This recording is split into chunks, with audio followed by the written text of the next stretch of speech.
बोलिए भगवान महावीर स्वामी की।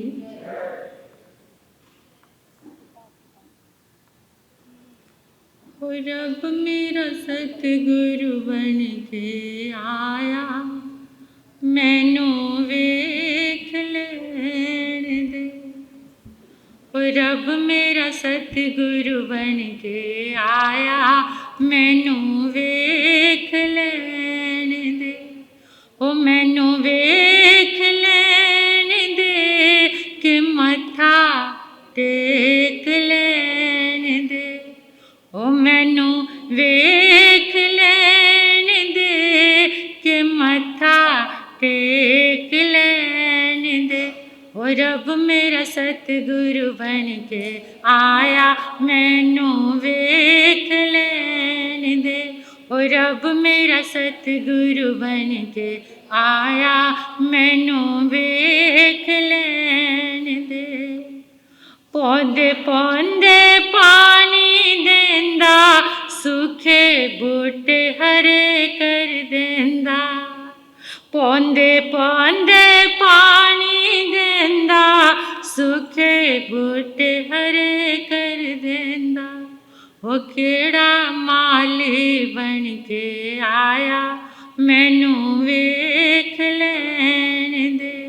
ओ केड़ा माली बन के आया, मैनू वेख लेण दे। ओ मैनू वेख लेण दे कि मत्था टेक लेण दे। ओ रब मेरा सतगुरु बन के आया, मैनू वेख लेण दे। चिट्टा चोला मुक्ते पट्टी, हंसा वाली चाल अनोखी। चिट्टा चोला मुक्ते पट्टी, हंसा वाली चाल अनोखी। ओ केड़ा तारन हार आया, मैनू वेख लेण दे। ओ केड़ा तारन हार आया, मैनू वेख लेण दे। ओ मैनू वेख लेण दे कि मत्था टेक लेण दे। ओ रब मेरा सतगुरु बन के आया, मैनू वेख लेण दे। ओ रब मेरा सतगुरु बन के आया, मैनू वेख। मंदिर मस्जिद गुरुद्वारे, मेरे गुरुदेव दे द्वारे। मंदिर मस्जिद गुरुद्वारे, मेरे गुरुदेव दे द्वारे। होए ते झुकदा ए संसार, मैनू वेख लेण दे। होए ते झुकदा ए संसार, मैनू वेख लेण दे। ओ मैनू वेख लेण दे कि मत्था टेक लेण दे। ओ मैनू वेख लेण दे कि मत्था टेक लेण दे।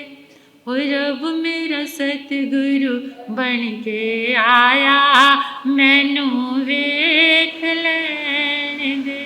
ओ रब मेरा सतगुरु बन के आया, मैनू वेख लेण दे।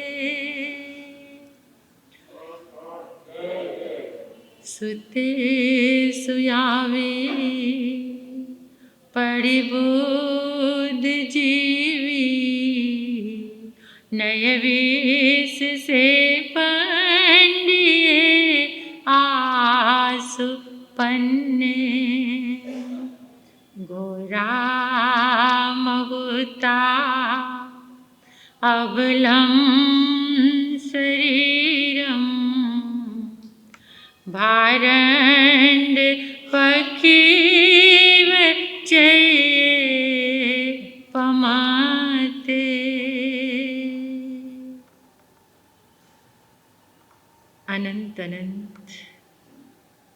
मैत्री के मसीहा, दया और करुणा के अवतार परम पिता परमात्मा प्रभु महावीर के चरणों में कोटिश वंदन नमन। अरिहंत परमात्मा श्रीमंदिर स्वामी भगवान के पावन चरणों में कोटिश वंदन नमन। श्री आत्म शिव शमन रतन गुरुवे नमः।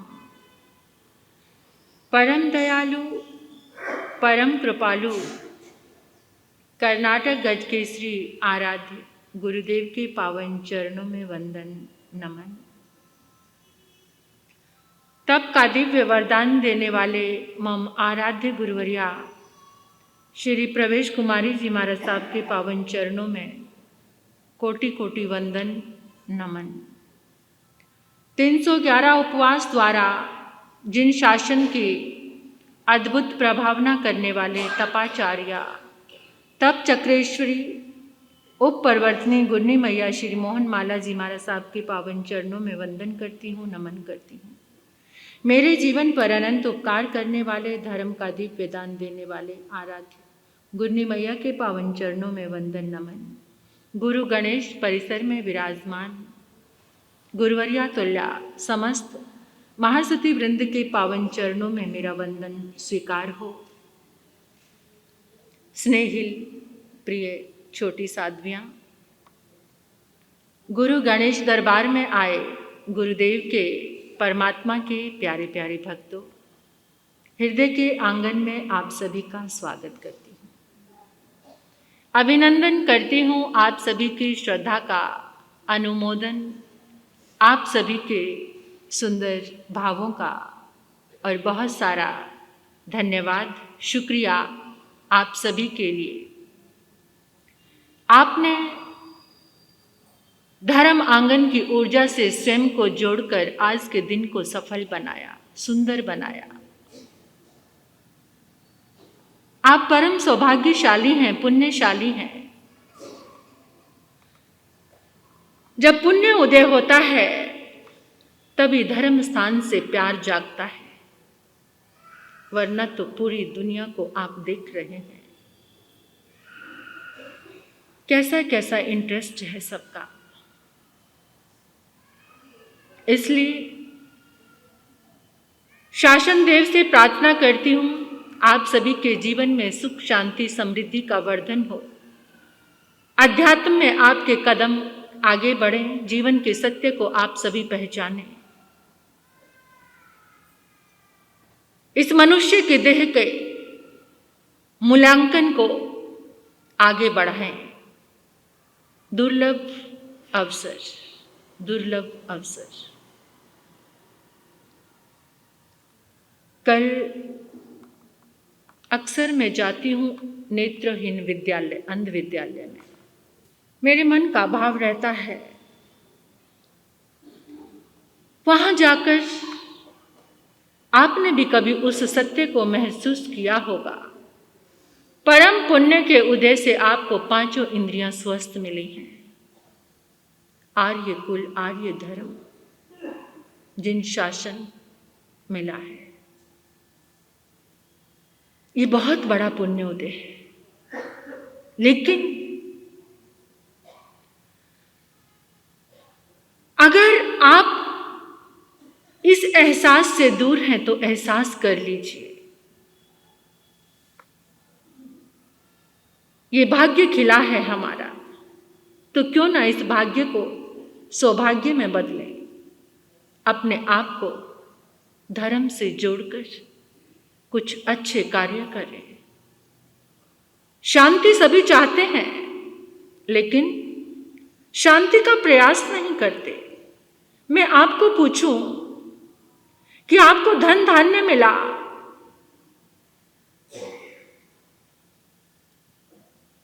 शरीर निरोग मिला, परिवार भी अच्छा मिला, ये किसके बल पर? किसके बल पर? पुण्य कैसे खिलता है? धर्म करने से। धर्म करने से पुण्य खिलता है। मिला है धर्म से और आकर्षण है अधर्म का। देखो कितना विरोधाभास है। आकर्षित कहां पर हो? ये सब जो मिला है और मालूम है किससे मिलेगा? धर्म से मिलेगा। धर्म से मिला है लेकिन आकर्षण अधर्म का। क्यों? जो मिला है उसे समाप्त करना है, नष्ट करना है, फिर से भटकना है, भिखारी बनना है। अगर धर्म से ही मिला है इस बात को जानते हो तो धर्म से प्यार करो। लेकिन प्यार किससे है? जो नष्ट होने वाला है, जो क्षणिक है। थोड़ी देर के ये रंगीन नजारे, थोड़ी देर के, फिर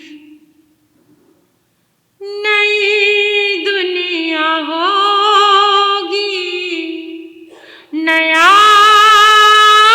अवदान, नए दोस्त दुश्मन, नया अवदान, सराहना ये दिलकश नजारे रहेंगे।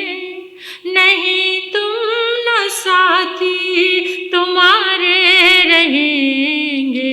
सराहना ये दिलकश नजारे रहेंगे। नहीं तुम न साथी तुम्हारे रहेंगे। सराहना ये दिलकश।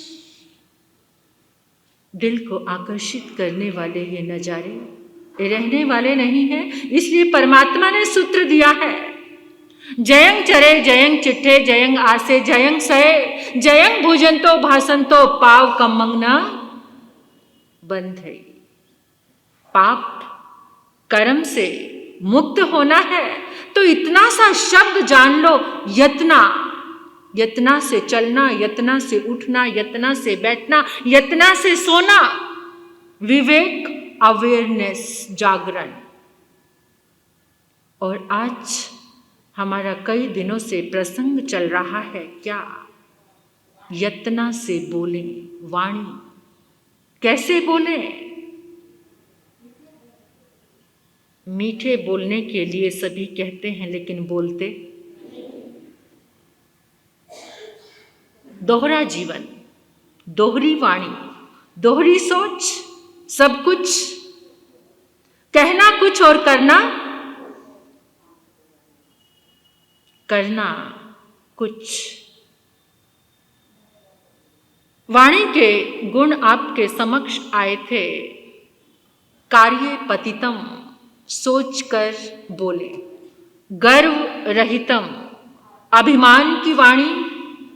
अपने मुंह मियाँ मिठू बने रहना, मैं ये मैं वो, मैंने ये किया मैंने वो किया, किसी की सुननी नहीं। गर्व से रहित वाणी बोलो। तीसरा गुण अतुच्छम, तुच्छता को छोड़ो, सभ्यता से बोलो। सभ्यता से बोले गए वचन तुम्हारे घर में लक्ष्मी का वास देते हैं। सभ्यता से।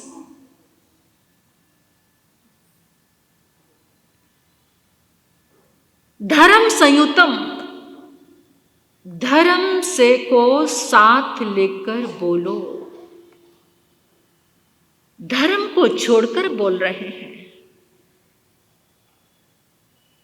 वाणी का दोगलापन, बहुरूपियापन, दोहरापन, ये धर्म से दूर कर रहा है।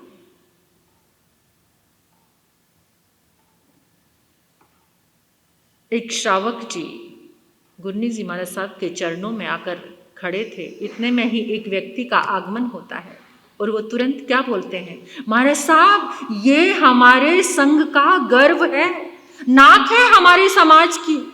हर कार्य में इतना आगे खड़े रहते हैं, इतना आगे खड़े रहते हैं, जब देखो इनकी क्या मैं प्रशंसा करूं, मेरे पास तो शब्द ही नहीं है। और जैसे ही वो व्यक्ति गया तो तुरंत क्या बोला, महाराज साहब 1 नंबर का कंजूस है, बड़ा 420 है, 1 नंबर का करप्ट है, समाज का पैसा खाने में नंबर 1 है। ये क्या है? वाणी का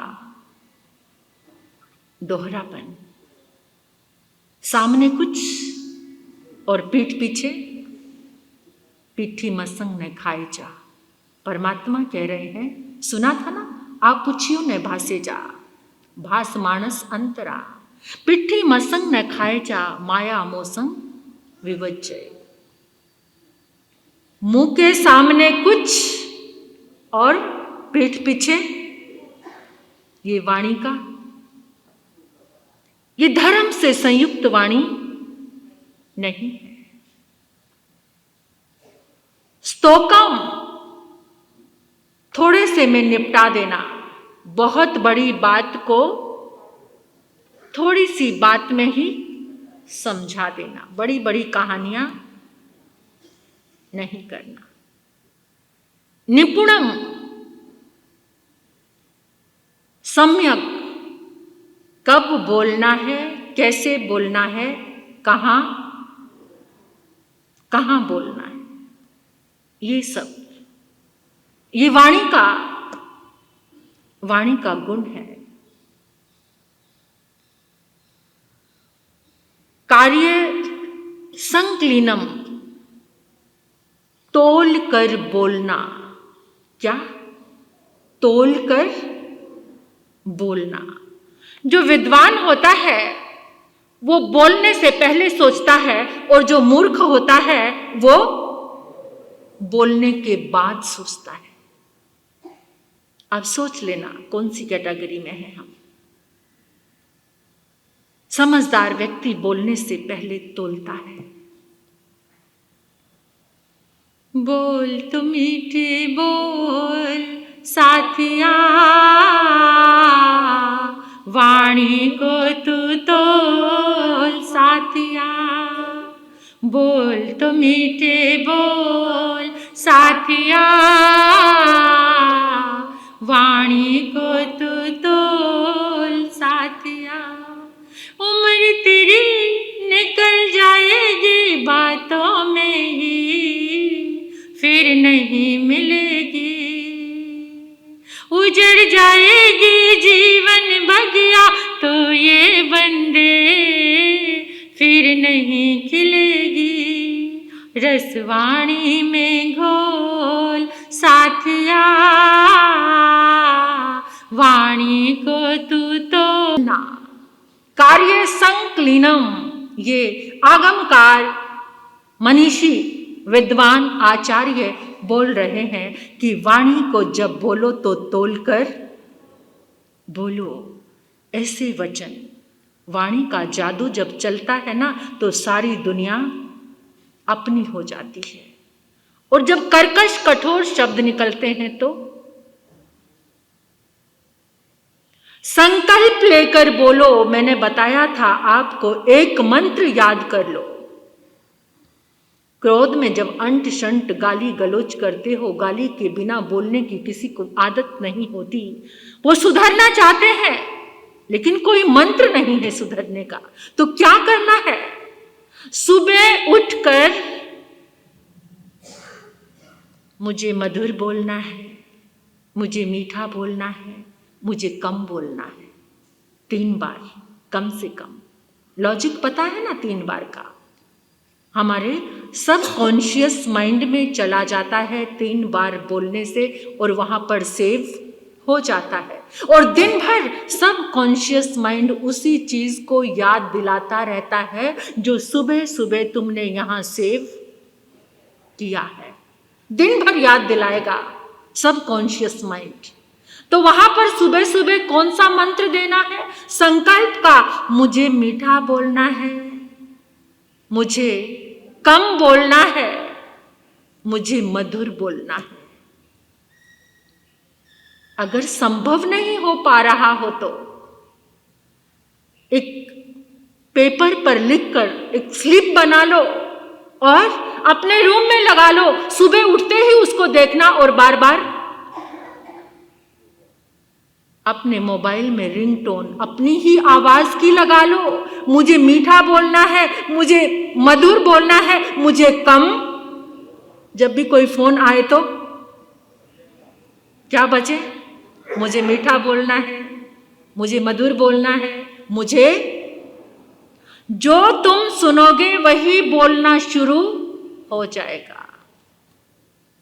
और सुबह सुबह अगर क्रोध में उठते हो, क्रोध में बोलते हो तो फिर क्या होगा? क्रोध में इंसान भूल जाता है कैसा बोलना है, क्या बोलना है, किसके सामने बोल रहा हूं। वाणी विकृत हो जाती है। सजग होकर बोलो। सजगता यानी जो कार्य संकलीनम, सजगता तोल कर बोलना, विवेक के साथ बोलना। और वाणी का लास्ट गुण है मधुरम, मधुर बोलना, विनम्रता के साथ। विनम्रता के साथ जो मधुर बोलते हैं उनकी वाणी को सभी फॉलो करते हैं, सब मित्र बन जाते हैं, सब अपने बन जाते हैं। परिवार में प्रेम आ जाता है, परिवार में संगठन रहता है, परिवार में एकता रहती है और वो व्यक्ति बहुत सुखी रहता है। आपको पता है ना, क्रोध में बोलने वाला, आपने देखा होगा क्रोध का परिणाम। उस क्रोध करने के बाद मन कितना बेचैन रहता, कितना अशांत होते हैं हम। लेकिन फिर भी बस की बात नहीं है, क्रोध कैसे शांत हो। क्रोध में तो इंसान भूल जाता है कि मैं किसको क्या बोल रहा हूं। एक पिता को बहुत तेज क्रोध आया, बच्चा उसका पास में था। उसी समय दरवाजा नॉक हुआ और उसने बच्चे को कहा, देख किस गधे ने दरवाजा खटखटाया है। तो बच्चे ने जाके जब दरवाजा खोला तो उसने कहा, दादाजी हैं आपके। तो इंसान को पता नहीं चलता क्रोध में। जब तुम संकल्प करोगे सजग होकर और एक समीक्षा करो, समीक्षा शाम को बैठकर सोने से पहले रात को 5 मिनट का चिंतन करो कि आज मैंने किसको क्या बोला है। कभी ये समीक्षा की? समीक्षा के बाद सुझाव दो। किसको सुझाव देते हैं हम? दूसरों को।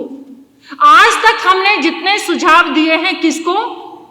अपने आप को कोई सुझाव दिया? अपने आप को सुझाव दो। क्या सुझाव? रात को सोते हुए समीक्षा करने के बाद, ये देखने के बाद कि मैंने किसको क्या बोला है, ये साथ लेकर जाना। ये प्रवचन मत समझना आपकी मैं व्याख्यान दे रही हूं। ये काम है महाराज साहब का तो बोलना, ऐसा नहीं। जीवन में उतार कर जाना। जिस समय आप समीक्षा करेंगे, आज मैंने किसके दिल को दुखाया है, आज मेरे वचनों के कारण किसकी आंख में आंसू आए, आज मेरे वचनों के कारण किसका दिल टूटा है, घर टूटा है, क्या टूटा है, ये समीक्षा करनी है। और समीक्षा करने के बाद कभी मेरे वचन एक चूल्हे के घर के मैंने 2 चूल्हे तो नहीं कर दिए, ये सोचना है। मेरे वचनों के कारण घर में दीवार तो खड़ी नहीं हो गई है। यही समीक्षा करने के बाद सुझाव देकर सो, क्या मुझे मधुर बोलना है, मुझे मीठा बोलना है, मुझे विनम्रता के साथ बोलना है। आपको एक प्रसंग याद होगा रामायण का कि जिस समय राम का तीर लग चुका है रावण को और वो मृत्युशैया पर आ गए, तो राम ने लक्ष्मण से कहा, लक्ष्मण, रावण कोई साधारण व्यक्ति नहीं था, वो 4 वेद का ज्ञाता। आज के मूर्ख इंसान रावण के पुतले जलाते हैं। रावण के कितने सिर थे और आंखें कितनी हो गई? कितनी आंखें? 20 आंखों से उन्होंने एक स्त्री को देखा। कितनी आंखों से? 20 आंखों से एक स्त्री को देखा। और वहां पर भी एक प्रतिज्ञा थी कि जब तक सीता मुझे स्वयं स्वीकार नहीं करेगी, मैं उसके साथ कोई दुर्व्यवहार। और आज के इंसान की कितनी आंखें हैं और कितनी स्त्रियों को देखते हैं? 2 आंखों से कितनी स्त्रियों को देखते हैं? कलयुग बैठा हमारे कुंडली, जाऊं तो मैं कहाँ जाऊं। आज हर घर में रावण बैठा, इतने राम कहाँ से लाऊं, इतने राम कहाँ से लाऊं। रावण का पुतला जलाते शर्म नहीं आती कि हमारे अंदर कितने रावण हैं? और वैसा रावण भी नहीं है कि जिसके जीवन में प्रतिज्ञा थी, किसी स्त्री के साथ जबरदस्ती नहीं करूंगा। रावण तो बहुत उच्च शिखर पर था अगर देखा जाए, और आज का व्यक्ति, आज का इंसान तो कितना गिरा हुआ, कितना दुष्ट है। घर में सदाचारणी पत्नी है, फिर भी दूसरी स्त्रियों को देखता फिरता है, काम लंपट लोलू। ऐसा इंसान, और फिर रावण के पुतले जलाते हैं।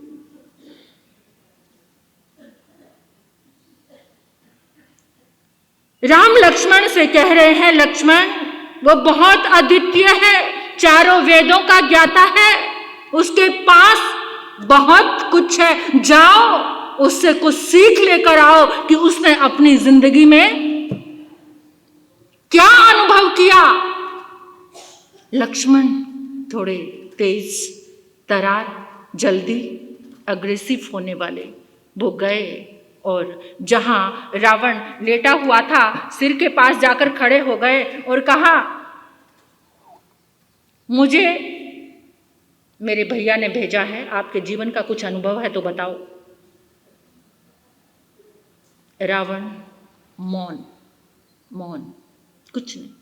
अरे मैं अपनी इच्छा से नहीं आया, मुझे पता है तू कितना अहंकारी है, कुछ बोलने वाला नहीं है, फिर भी भैया बहुत ज्यादा तुम्हारी तारीफ कर रहे थे, अपने जीवन का कोई अनुभव बताओ। रावण फिर भी मौन।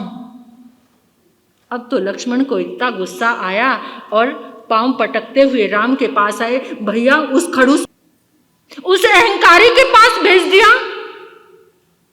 अरे वो मौन था, मौन, एक शब्द भी नहीं बोला भैया, मैंने उसको 2 बार कहा। राम ने लक्ष्मण से कहा, लक्ष्मण तुम कहां जाकर खड़े थे, कैसे बोले थे, तुम्हारी वाणी कैसे निकली थी? कहना क्या था? सिर के पास जाकर खड़ा था, जहां से आवाज क्लियर सुनाई दे, सिर के पास जाकर खड़ा था और बोला था, भैया ने भेजा, तुम्हारे जीवन का कोई अनुभव हो तो बताओ। ऐसे नहीं लक्ष्मण, मेरे साथ चलो। राम, यूं ही राम को मर्यादा पुरुषोत्तम नहीं कहा, यूं ही राम की पूजा नहीं होती। राम कुछ अद्वितीय थे, कुछ अलग थे इस दुनिया से, इस संसार से। उनके कारण ही तो अयोध्या में राम राज्य आया। जैसा घर का मुखिया, जैसा व्यक्ति, जैसा राजा होता है, उसकी वाइब्रेशन, उसकी ऊर्जा, उसका कृतित्व पूरे देश में, पूरे संघ समाज में, अगर समाज में कोई मुखिया अच्छा आ जाए तो पूरा समाज निखर कर सामने आता है। आ गए राम और हाथ जोड़कर चरणों में खड़े हो गए। राम हाथ जोड़कर और कह रहे हैं, हे दशानन, हे 4 वेदों के ज्ञाता, हे परम ज्ञानी, तुम मृत्यु के क्षणों में पहुंच रहे हो, मेरी प्रार्थना है। ये कौन सी वाणी है? जो दुश्मन को भी अपना बना दे। हे दशानन, आपके जीवन का कुछ अनुभव बताओ। ऐसी विनय सुनकर रावण मुस्कुरा दिए और कहने लगे, हे राम तुम धन्य हो, हे राम तुम धन्य हो, तुम्हारी वाणी धन्य है। और रावण कहने लगे, अलविदा ए रघुवर, अब तो मैं जा रहा हूं, अफआल जो किए हैं फल उसका पा रहा हूं। पैमाना जिंदगी का भरपूर हो चुका है, बहरे जहां के अंदर मैं डगमगा रहा हूं। कि गर्चे मुझको रघुवर तुमसे बड़ी अदावत थी, गर्चे मुझको रघुवर तुमसे बड़ी अदावत, अब बुग़्ज़ और कीना दिल से हटा रहा हूं। दो चार बातें दिल की जरा ध्यान धर के सुनना, दो चार बातें दिल की मैं तुम्हें सुना रहा हूं। क्या? जिस घर में फूट होगी वो घर तबाह होगा। जिस घर में फूट होगी वो घर तबाह होगा। मेरी तरफ ही देखो, फल उसका पा रहा हूं। क्योंकि फूट आ गई थी विभीषण। और फिर दूसरी बात और सुनो राम, जग जीतने से बढ़कर है नफस जीत लेना। नफस मीन्स इंद्रियां। जग जीतने से बढ़कर है नफस जीत लेना। इस नफस के ही कारण मैं मारा। ऐसी वाणी झरी जब विनय सामने से प्रकट हुई और दुनिया को संदेश दे दिया। घर की फूट और इंद्रियों की विजय, ये जो दो चीजें जिसके जीवन में आ गई, ना घर टूटेगा ना जीवन टूटेगा।